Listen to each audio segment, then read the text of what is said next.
네, 비트코인이 다시 한번 폭발적인 움직임을 보이면서 다시 한번 일시적으로 10만 6천 달러를 뚫어내는 힘을 선보였습니다. 10만 5천 달러 부근이 강한 저항선으로 작용해 왔는데 살짝 조정받는 것 같더니 단방에 뚫어내려고 노력하려는 그런 모멘텀을 확인할 수 있는 모습입니다. 물론 안정적인 지지 확인까지는 조금 더 지켜봐야겠지만 일단은 긍정적으로 바라볼 수 있는 상황이 아닐까 생각됩니다. 공포 탐욕 지수는 하루 전과 동일한 74를 기록하면서 탐욕 단계가 이어지고 있습니다. 비트코인 도미넌스 다시 64%대 근처로 고개를 들어 올렸는데 비트코인 강세 반등이 나오면서 이렇게 도미넌스가 또 치고 올라가는 모습을 보여주고 있습니다.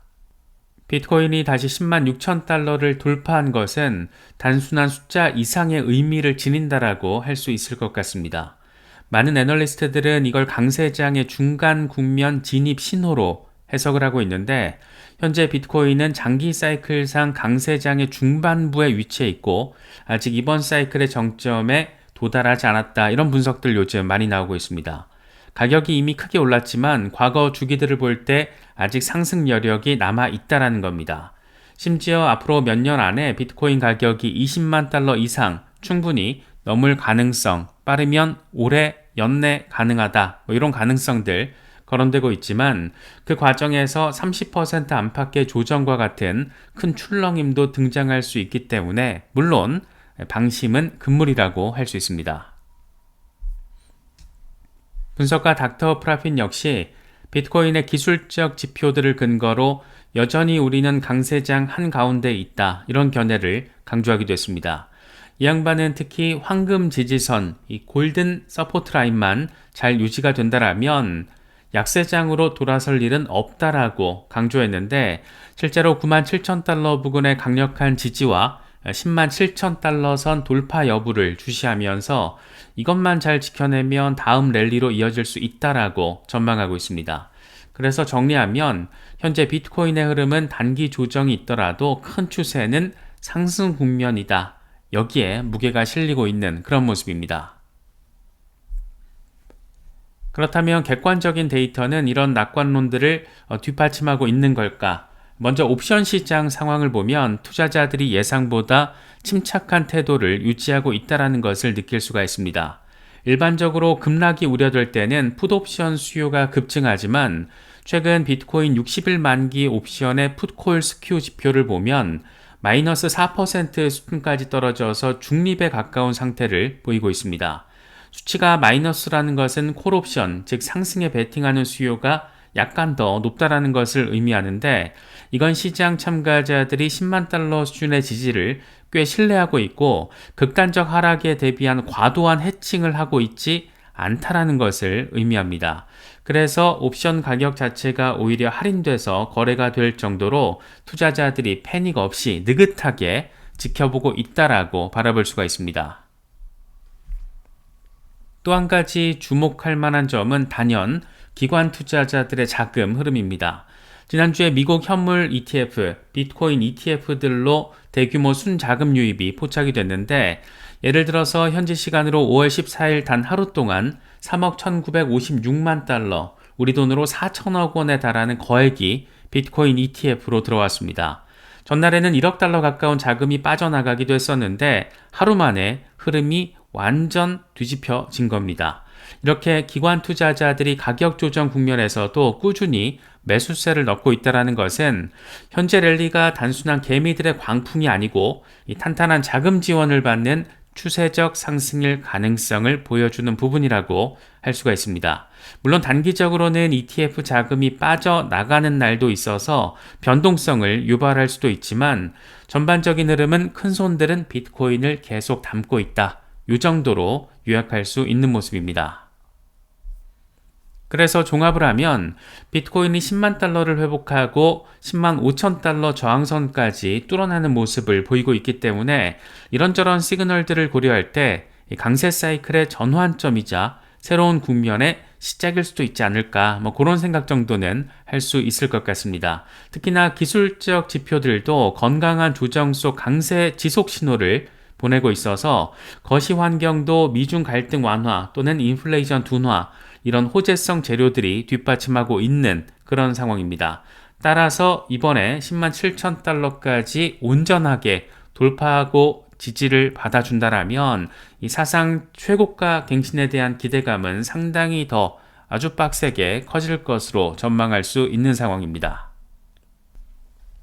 이어서 최근 커뮤니티에서 상당한 주목을 받았던 XRP 관련 이야기들 짚어보겠습니다. 며칠 전 XRP 커뮤니티에서는 다소 도발적인 주장이 상당한 관심을 받았는데 바로 현재 XRP 투자자의 95%는 결국 실패할 것이다. 이런 발언입니다.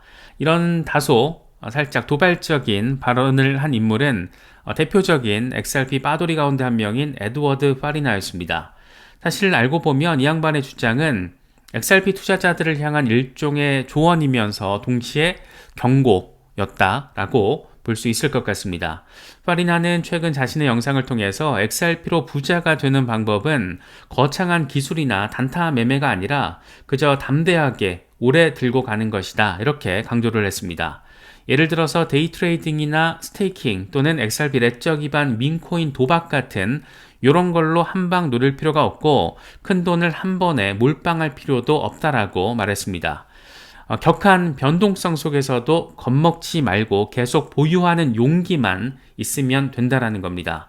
실제로 이 양반은 XRP 가격이 20-30% 정도 살짝 조정될 때마다 겁을 먹고 던지는 투자자들이 결국 가격 급등 열차에서 내린 그런 사람들이라고 지적을 했습니다. 일시적인 마이너스 20% 안팎의 하락에 패닉해서 손절해버리면 다음번 거대한 랠리를 놓칠 가능성이 상당히 높다라는 거고, 그렇게 발을 뗀 사람들은 다시 열차에 탑승하려고 해도 이미 늦어서 가격 급등에서는 소외되기 쉽다라는 그런 얘기를 하고 있는 겁니다. 이런 맥락에서 나온 말이 XRP 기관차가 움직이기 시작하면 미리 안 타고서는 중간에 절대 안 멈춘다, 이런 비유였습니다. 다시 말해서 XRP의 본격 상승장이 시작되면 지금 싸게 잡아두지 않는 95%의 사람들은 결국 따라잡지 못하고 뒤처질 것이다, 이렇게 경고를 한 겁니다. 상당히 도발적인 표현이지만 그만큼 장기 보유의 중요성을 강조하려고 이렇게 표현한 것으로 바라볼 수 있을 겁니다. 이 양반은 실제 사례도 들었는데 과거에 XRP가 0.5달러, 0.7달러 수준이던 시절에 사실 비교적 최근이죠. 아주 오래전 얘기도 아니고 요때 겁을 먹고 판 사람들 아니면 여전히 비싸다라는 생각에 안 샀던 사람들, 하지만 그 뒤에 XRP가 몇 배 반등하는 그런 폭등이 펼쳐질 때는 오히려 올라타지도 못하고 상승장에서 소외가 됐다라는 겁니다. 반면 꿋꿋하게 들고 있었던 사람들은 엄청난 수익을 거둘 수 있었던 바로 그런 상황이 불과 몇 달 전이었다라는 거, 이런 부분들도 생각할 거리가 아닐까 싶습니다. 그렇다면 95%는 실패한다, 이런 도발적인 표현의 진위는 뭘까? 결국 대다수 개미 투자자들이 인내심의 한계 때문에 큰 수익을 눈앞에 두고도 놓치는 경우가 많다, 이런 지적으로도 바라볼 수 있을 것 같습니다. 단타로 오른다 내린다에 또 일희일비하면서 갈팡질팡하는 95%보다는 5%의 강심장을 가진 홀더가 돼야지 성공할 확률이 높다라는 그런 얘기를 강조하고 싶었던 거라고 생각이 듭니다. 그래서 여기서 말하는 강심장은 다이아몬드 핸들을 의미하는 것으로 말 그대로 다이아몬드처럼 단단한 손, 어떤 폭풍이 몰아쳐도 절대 흔들리지 않고 홀딩하는 그런 태도를 가리킵니다. 주로 2021년 밈 주식 사태나 크립토 광풍 때 등장했던 말인데, 파리나가 강조한 용기 있게 버티기와 상당히 일맥상통하는 부분이 있다, 이렇게도 바라볼 수 있는 부분입니다. 사실 실제로 과거 성공 사례들을 봐도 이 같은 다이아몬드 핸드들의 전략은 두드러진다라고 할 수가 있습니다. 비트코인 초창기 투자자들 중에 이 수백 배, 수천 배 이익을 얻은 사람들이 상당히 많이 나왔었는데, 이들 대부분은 중간에 마이너스 80% 폭락장이 와도 끝까지 패닉을 안 하고 코인을 쥐고 버텼던 그런 사람들이었습니다. 이더리움이나 다른 주요 코인들도 마찬가지였는데, 물론 모든 프로젝트가 결국 성공하는 건 아니기 때문에 무작정 장기 보유한다, 이거 능사는 당연히 아닙니다. 하지만 확신이 있는, 내가 확신하는 그런 유망한 그런 테마라면, 그런 자산이라면 흔들릴 때일수록 참고 버티는 것이 결국에는 높은 수익의 비결이다더라, 이런 것들이 크립토 역사에서는 반복적으로 확인된 패턴이기도 합니다. 파리나 역시 XRP의 강력한 펀더멘털을 믿고 이런 전략을 권장하는 거겠죠. 이 양반은 XRP가 국제 송금용 브릿지 통화로서 확고한 그런 유틸리티가 있고, IMF나 BIS 같은 글로벌 금융기관들도 주목할 만큼 잠재력이 크다라고 언급하기도 했습니다. 이 같은 굳은 믿음, 이 신뢰가 있기 때문에 단기 가격 등락에 일희일비 하지 말고 묵묵히 장기 보유해라, 이런 얘기 하고 있는 거고, 결국 다이아몬드 핸드만 승리한다, 이런 메시지를 강조하고 있는 겁니다. 그런가 하면 요즘 곳곳에서 알트 시즌 이제 오는 건 아니냐, 이런 이야기들도 흘러나오고 있는데, 과연 이게 근거가 있는 것들인지 체크를 해보도록 하겠습니다. 먼저 첫 번째로 많이 언급되는 것은 이더 BTC 가격 비율의 변화입니다. 일반적으로 이더 BTC 비율은 알트코인 강세 핵심 신호 가운데 하나로 꼽히는데, 최근 이더리움의 비트코인 대비 가치가 눈에 띄게 반등하고 있습니다. 얼마 전만 해도 1이더로 0.05 BTC밖에 못 살 정도로 이더리움이 약세였는데, 불과 몇 달 동안 크게 폭등을 해버리면서 0.055 BTC 수준까지 올라왔습니다. 한마디로 비트코인 대비 이더리움이 강세 전환을 한 걸로 바라볼 수가 있는데, 이건 단순히 이더리움 한 종목의 문제가 아니라 비트코인에 몰려있던 시총이 점점 알트코인으로 이동하는 흐름일 가능성이 있습니다.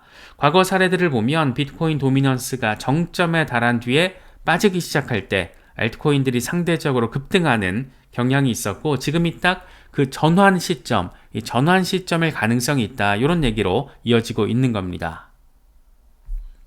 실제로 시장 전체 지표들도 이 같은 움직임을 뒷받침하고 있습니다. 비트코인과 이더리움을 제외한 나머지 코인들의 시가 총액, 이 토탈3, 이걸 보면 최근 1조 2천억 달러 선에서 뚜렷한 상승 추세를 타고 있다는 분석이 나오고 있습니다.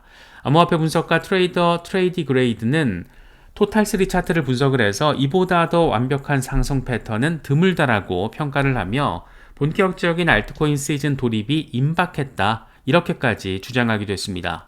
실제로 5월 중순 현재 토탈3 시총이 하루 전과 비교했을 때 플러스 3.5% 급등하는 등 알트 쪽으로 자금이 몰리는 그런 초기 조짐도 등장을 하고 있습니다.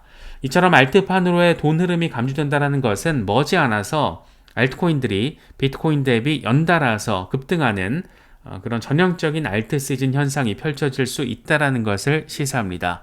물론 지금 당장은 비트코인이 다시 고개를 들고 있기 때문에 비트코인이 새로운 올타임 하이를 만들어내고 살짝 사이드 횡보를 할 때, 그때가 어쩌면 알트 시즌으로 전환되는 중요한 분기점이 될 수 있지 않을까, 그 정도로 생각해 볼 수 있을 것 같습니다.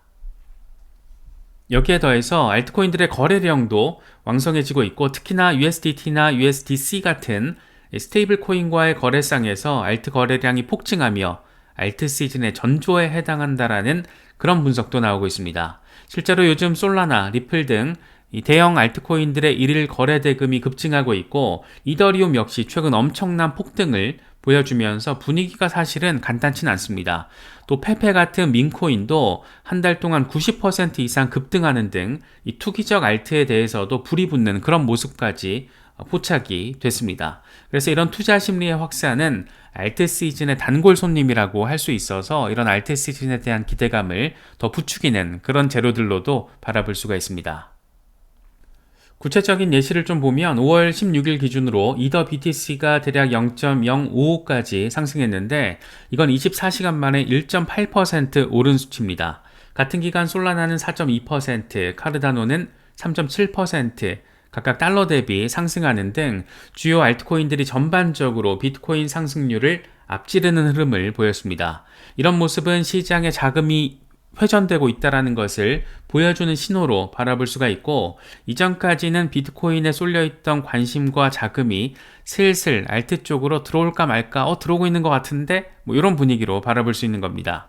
물론 알트 시즌이 온다라고 해서 모든 알트들이 무조건 무지성으로 오르진 않을 것 같고, 그래서 옥석 가리기가 필요하다. 특히 지난 사이클처럼 무지성 폭등은 나오지 않을 가능성이 충분히 있다. 이런 얘기 최근에 많이 나오고 있습니다. 어쨌든 시장의 중심이 비트코인 일변도에서 다변화되고 있다는 것은 어느 정도 선명해 보이고, 그래서 투자자 입장에서는 이럴 때 대형 알트코인들의 흐름을 주의 깊게 살펴볼 필요가 있습니다.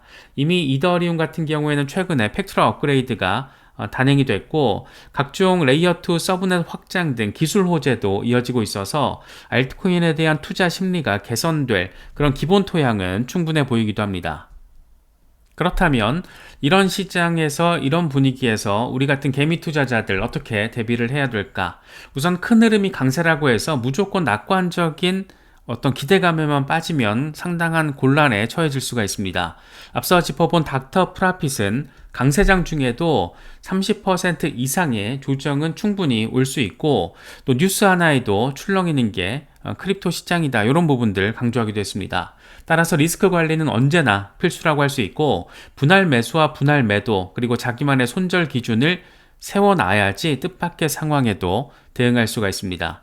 특히 알트코인들은 비트코인보다 변동성이 훨씬 크기 때문에 포트폴리오를 어느 정도 관리 가능한 수준에서 다양화시키고, 너무 한쪽 코인에 올인하지 않는 그런 분산 투자도 고려할 필요가 있습니다. 반대로 너무 겁먹고 시장을 떠나는 것도 경계를 해야 되겠죠. 이 강세장의 기회를 놓치지 않기 위해서는 일정 수준의 홀딩 전략이 필요하다라는 점 조금 전에 짚어봤었고, 그래서 결국 중요한 것은 본인이 투자한 코인에 대한 확신 그리고 공부인 것 같습니다. 남의 말에 휘둘리기보다는 이번 영상에서 살펴본 이런 시장의 흐름들을 근거로서 챙기면서 나만의 원칙을 세워야 되는 분명한 이유가 있다, 이렇게도 정리할 수 있을 것 같습니다. 사실 이 같은 내용들은 이번에 출간된 크립토 디톡스에 담긴 핵심 축이기도 합니다. 잘 아시는 것처럼 암호화폐 시장은 고래와 기관, 개미, 그리고 각종 호재와 악재들이 뒤얽혀서 돌아갑니다. 그 와중에 엄청난 변동성이 발생을 하는 거죠. 크립토 디톡스는 이런 전반적인 암호화폐 시장의 얼개를 다루고 있습니다. 이번 사이클에 시장에 처음 들어오신 초보자 분들이라면 덜컥 매수부터 하지 마시고, 또 포모에 휘둘리지 마시고, 기본적인 리서치를 통해서 최소한의 기준점을 설정하고 나서 매수 전략을 짜시면 분명 무지성 대응보다 크게 성공 확률을 높일 수 있지 않을까 생각됩니다. 크립토 디톡스가 그런 과정에서 조금이나마 도움이 될 수 있으면 좋겠는데, 많은 관심과 성원 부탁드리겠습니다.